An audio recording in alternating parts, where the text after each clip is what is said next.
Welcome. I want to tell you first, start off by telling you of an aha moment that I had on a commercial flight lately.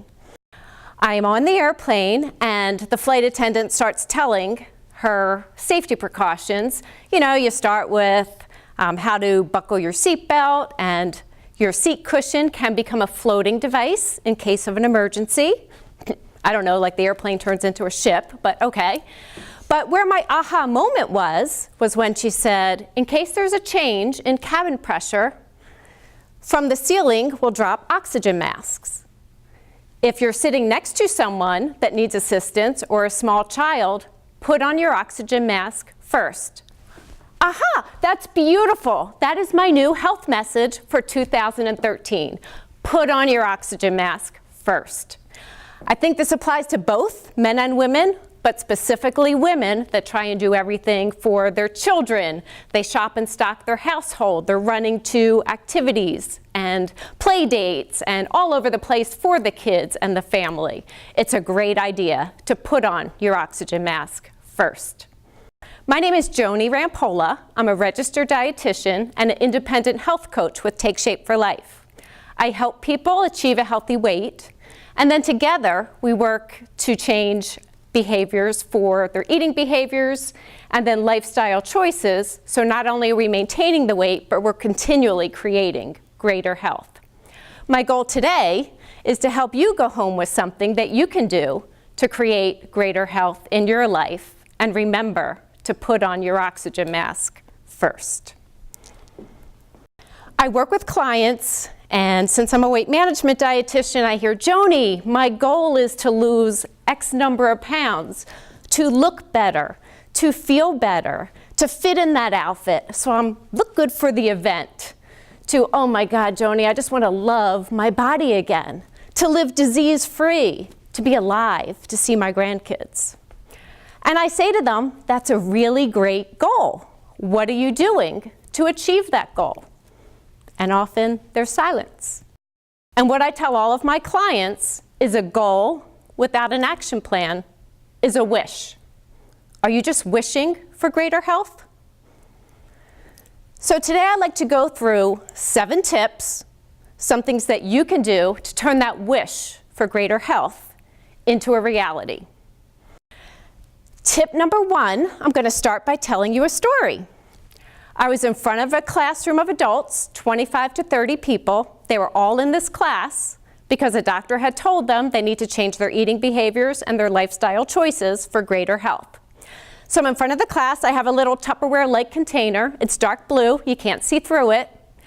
And I say to them, if I were to offer you what's in this container, I will guarantee you, and mind you, there's no drug that has this guarantee, I will guarantee you you'll reduce your risk of diabetes, reduce your risk of heart disease, reduce your risk of cancer.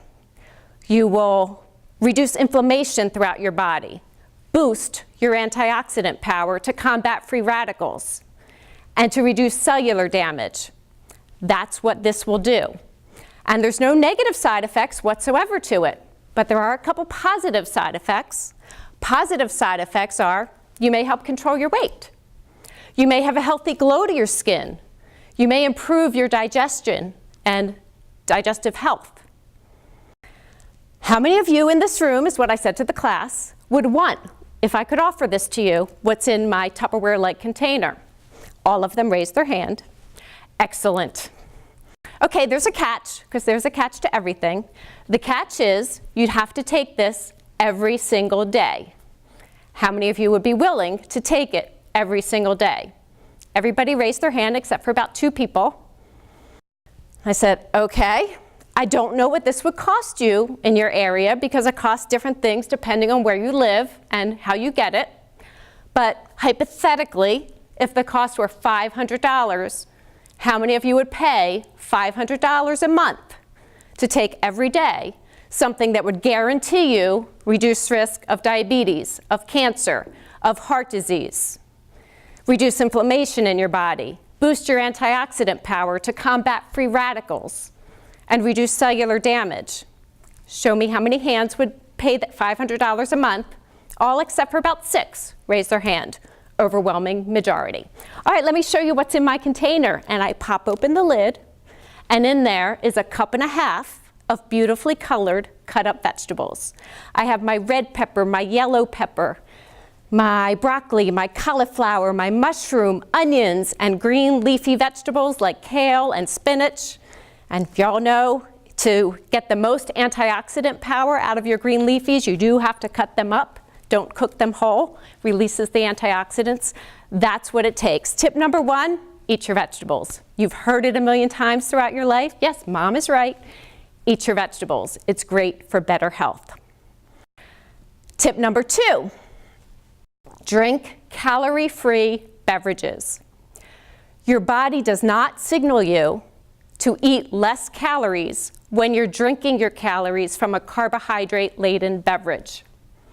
What that means is if your beverage of choice is soda, juice, sports drinks, sweet tea, things that are just carbohydrates and do not have protein or fiber added into them, your body will not recognize the calories. So if you're drinking 500 calories in a day, your body isn't signaling you to eat 500 calories less. So it's an opportunity to overeat or get more calories in a day. So tip number 2 is drink calorie-free beverages. Ideal would be water, keep you hydrated. Also, unsweetened tea is a great choice, good antioxidant power in your tea or green tea.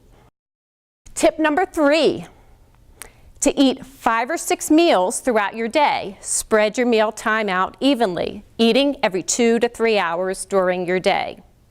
If you're skipping meals to try and control your weight, you're doing your metabolism an injustice. And let me give you an example of what that's like. I'm an employee, I work, I get paid every week, and I have direct deposit into my bank account. So I know how much I can spend because it's in my bank account, and I know next week the exact same amount is going to be deposited in there. So I'm a good money manager. On the other hand, if I work on commission, I'm not sure this week how much I'm going to get paid, and I don't know if I'm going to get paid at all next week.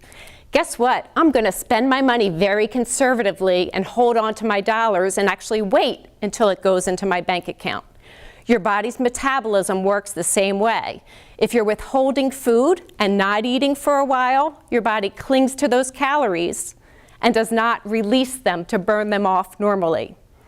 We're a machine that was set up that in times of famine, when there is no food, we're going to keep you alive and we're going to hold on to all your fat cells to keep you going.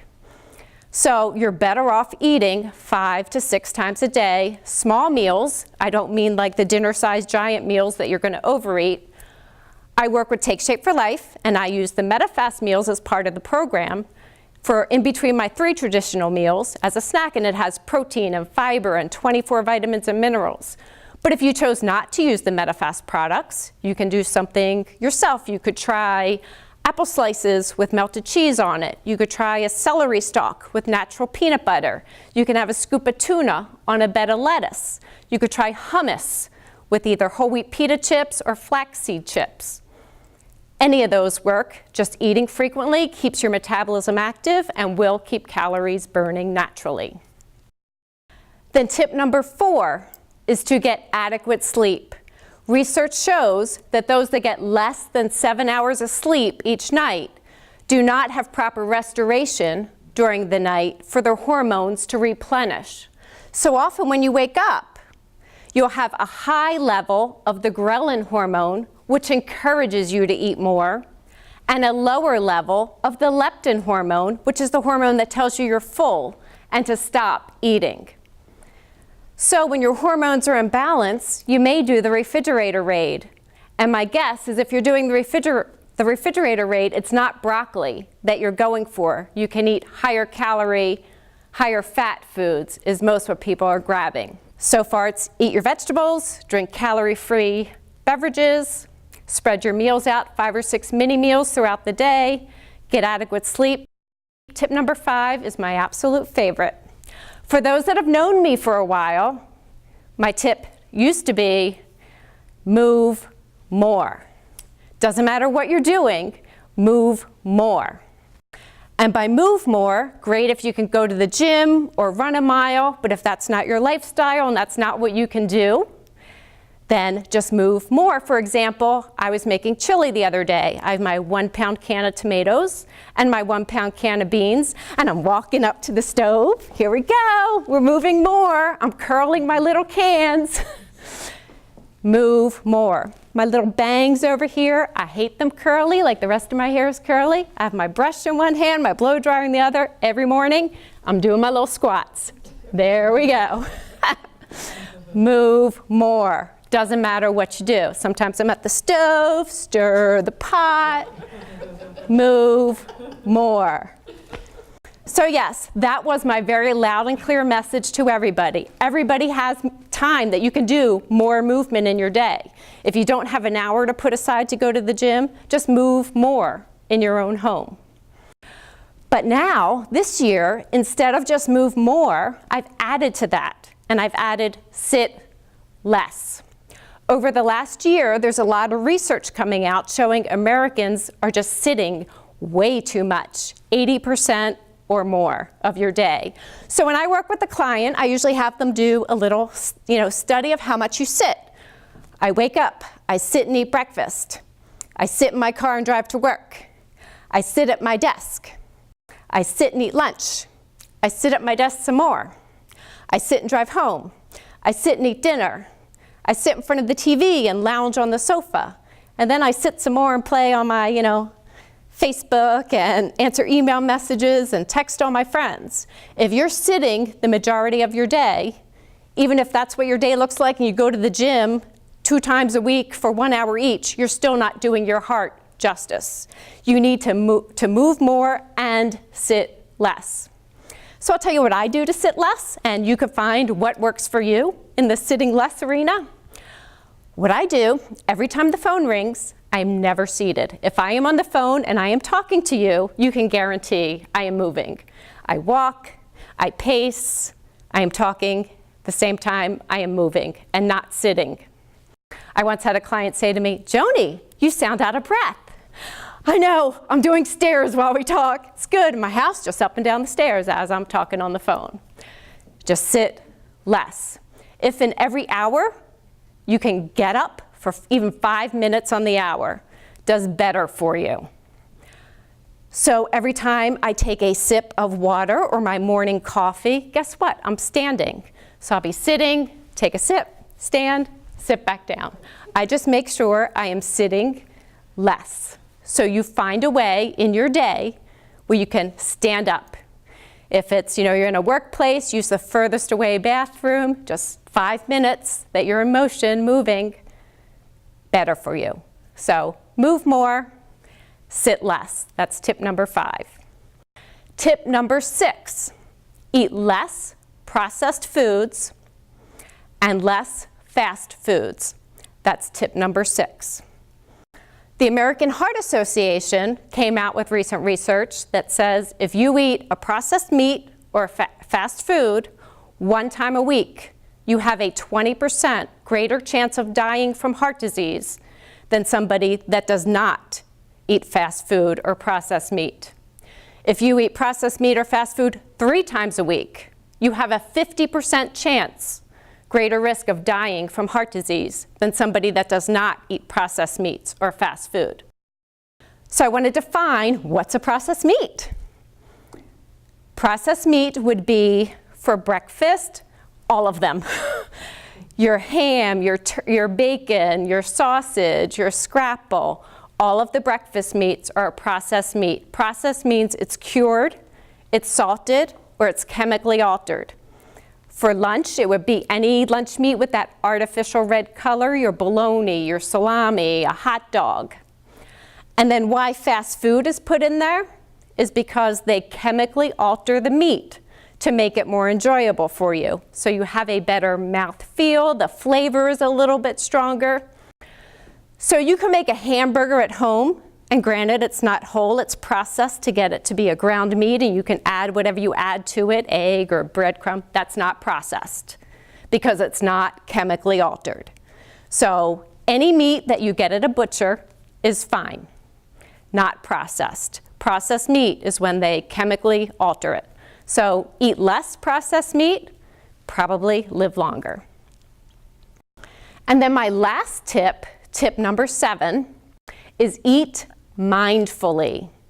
Have you ever been to the movie theater with a giant tub of popcorn and the movie's over and you go, wow, did you eat that? Where did that whole tub go? Or sit in front of the TV and notice the bag of chips or the half gallon of ice cream. Where did that go? Wow, did I eat all that? And we found that if you're aware of your food, you eat less, not only at the time that you're eating, but also later in the day. If you remember you ate 1,000 calories of popcorn earlier, you're likely to make a healthier decision or decide not to overeat later in the day.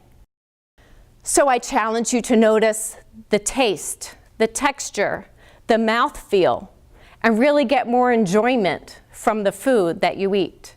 Stay focused and present with it. Some people even think about how this food got to my table. What is the process that it went through to come to me? How many people have touched it from the growing it to creating it to the grocery store to now to my table? Be mindful with your food. Tip number 7. So those are my 7 tips to hopefully get you moving forward in a positive direction, turning your wish for greater health into a reality. Because you can be on the right path, but if you're not moving forward, you still can be hit by a train. So keep yourself moving forward, going towards a goal, because every day you're faced with a choice of instant gratification compared to your long-term health. Which are you choosing? Are you choosing long-term health or settling for instant gratification? So I'll leave you with the thought to put on your oxygen mask first and choose long-term health. Thank you.